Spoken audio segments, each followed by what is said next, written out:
மாணவ நண்பர்கள் அனைவருக்கும் வணக்கம். நான் உங்கள் பொன்வேல் பாண்டியன், நடப்பு நிகழ்வுகள் ஆசிரியர்.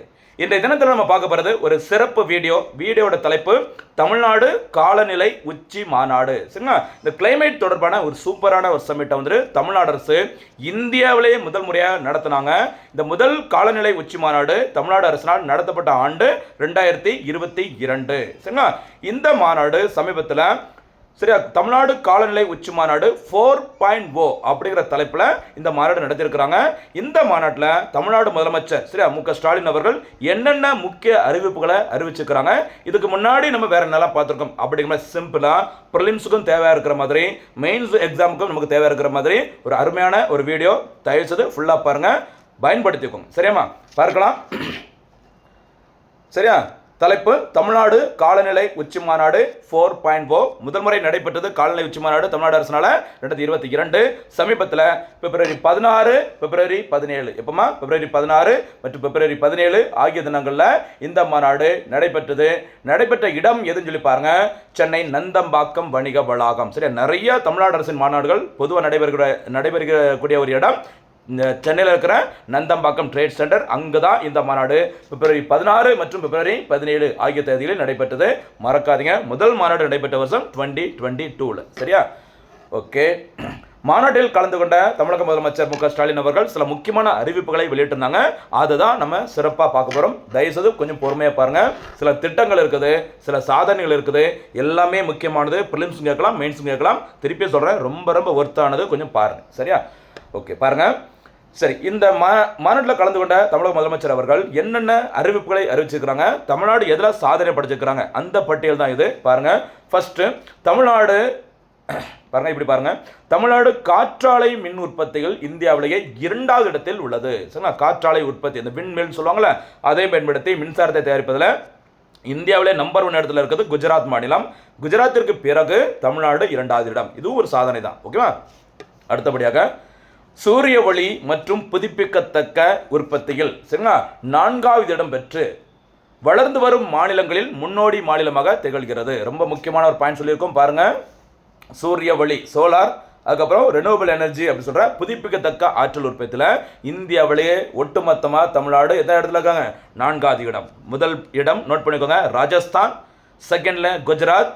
தேர்டு வந்து மகாராஷ்டிரா. ராஜஸ்தான், அப்புறம் கீழே இருக்கிற குஜராத், அப்படியே கீழே இருக்கிற மகாராஷ்டிரா. 4ஆம் இடத்துல தமிழ்நாடு இருக்குது, மறக்கக்கூடாது. ஆனால் தனிப்பட்ட முறையில் காற்றாலை மின் உற்பத்தியில் 2ஆம் இடத்துல இருக்கிறாங்க தமிழ்நாடு. அது ஒரு சாதனை. அடுத்து வரும் 2030ஆம் ஆண்டிற்குள் மாநில போக்குவரத்து கழகங்களில் இயக்கப்படும் மொத்த பேருந்துகளில் 30% பேருந்துகள் இனிமே மின்சார பேருந்துகளாக இருப்பதற்கு இலக்கு நிர்ணயிக்கப்பட்டுள்ளது. சரி, இ பஸ் அப்படி சொல்லுவாங்களே, இந்த மின்சார பேருந்துகளை பயன்படுத்தினா அப்படின்னா அந்த காற்று மாசுபாடு அப்படிங்கிறது ரொம்ப கம்மியாகும் சொல்லியிருக்கிறாங்க. தமிழ்நாடு அரசின் இலக்கு மொத்த அந்த டிரான்ஸ்போர்ட்ல இருக்கிற மொத்த அந்த பஸ் பார்த்தீங்கன்னா 30% எதாக இருக்கணும்? இ பஸ், மின்சார பேருந்துகளாக இருக்க வேண்டும். அதற்கு இலக்கு ஆண்டு 2030. 30% இலக்கு ஆண்டு 2030. மறந்துடாதீங்க. சரிங்களா? இதே 2030 வேற இலக்குமா? $1 ட்ரில்லியன் பொருளாதாரம் தமிழ்நாடு அரசின் மொத்த பொருளாதார மதிப்பு இலக்கு, மறக்கக்கூடாது. அதுவும் 2030 தான். சரியா? அடுத்தபடியாக என்ன வந்து மென்ஷன் பண்ணியிருக்காங்க அப்படின்னா, மின்சார வாகனங்களுக்கு 2027ஆம் ஆண்டு வரை சாலை வரியிலிருந்து விலக்கு, எக்ஸம்ஷன் கொடுக்குறாங்க. அந்த ரோட் டாக்ஸ்லேருந்து எக்ஸம்ஷன் கொடுத்துருக்காங்க மின்சார வாகனங்களுக்கு. சரிங்களா? இந்த மின்சார வாகனங்களுக்கு சரிங்களா 2027ஆம் ஆண்டு அப்படி சொல்லியிருக்காங்களா. இப்போ இது ஸ்டார்டிங்கில் எப்போ அப்படின்னா நோட் பண்ணிக்கோங்க, முக்கியமானது. தமிழ்நாடு அரசின் மின்சார வாகன கொள்கை சரியா இ வெஹிக்கிள் பாலிசி அப்படிங்கிறது 2019ஆம் ஆண்டு அப்போதைய அரசினால் வெளியிடப்பட்டது. அந்த 2019 தான் அறிவிச்சிருந்தாங்க. என்னன்னு சொல்லிட்டு மின்சார வாகனங்களுக்கு இந்த சாலை வரியிலிருந்து விலக்கு வழங்கப்படுகிறதுன்னு சொல்லியிருந்தாங்க. அதுக்கப்புறம் 2022 வரைக்கும் 2025 வரைக்கும் சொல்லிட்டு தற்போது 2027ஆம் ஆண்டு வரைக்கும் தற்போதைய அரசு கூட இந்த சாலை வரியிலிருந்து விலக்கு கொடுக்கிறோம் அப்படி சொல்லியிருக்கிறாங்க. நமக்கு தெரிய வேண்டிய முக்கியமான பாயிண்ட் என்ன பாயிண்ட் இதில்? தமிழ்நாடு மின்சார வாகன கொள்கை 2019 மறந்துடாதீங்க ஃபர்ஸ்ட். அதுக்கப்புறம் சில இதெல்லாம் இருக்குது. சரியா? அதுக்கப்புறம் சென்னையில் வெள்ள பாதிப்புகளை தவிர்க்க அமைத்திருக்கும் ஸ்பாஞ்ச் பூங்காக்கள் நிலத்தடி நீர்மட்டத்தை உயர்த்துகிறது. சரிங்களா?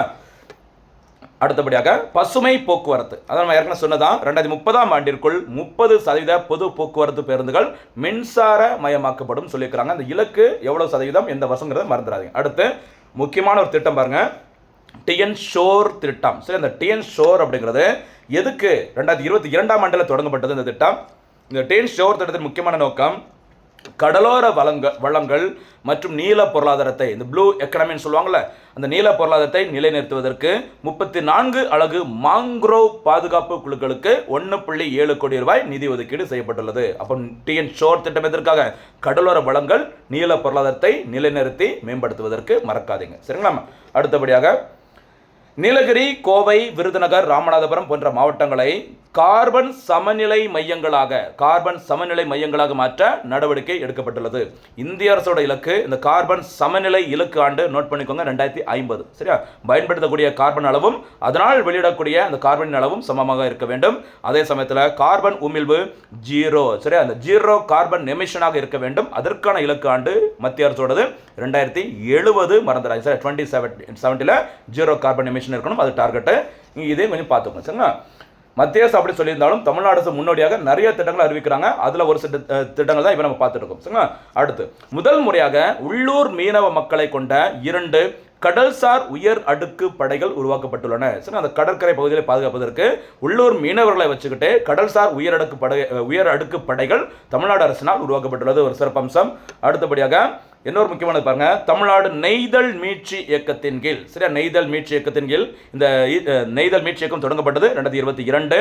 இந்த திட்டத்தின் கீழ் அரிதான கடல் பசு, கடல் ஆமை, பறவைகள் உள்ளிட்ட உயிரினங்களை காக்க 6 உயர் சிறப்பு மையங்கள் உருவாக்கப்பட்டு வருகின்றன. ரொம்ப முக்கியமானது டிஎன் ஷோர் திட்டம். அதே மாதிரி தமிழ்நாடு நெய்தல் மீட்சி இயக்கம் ரொம்ப முக்கியமானது, மறந்துடாதீங்க, சரியா?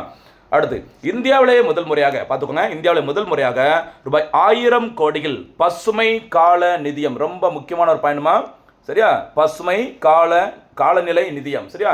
பசுமை கால நிதியம் ஒரு மாநில அரசு முதல் முறையாக உருவாக்கியிருக்காங்க அப்படின்னு பார்த்தீங்கன்னா அது தமிழ்நாடு அரசு தான், மறந்துடக்கூடாது.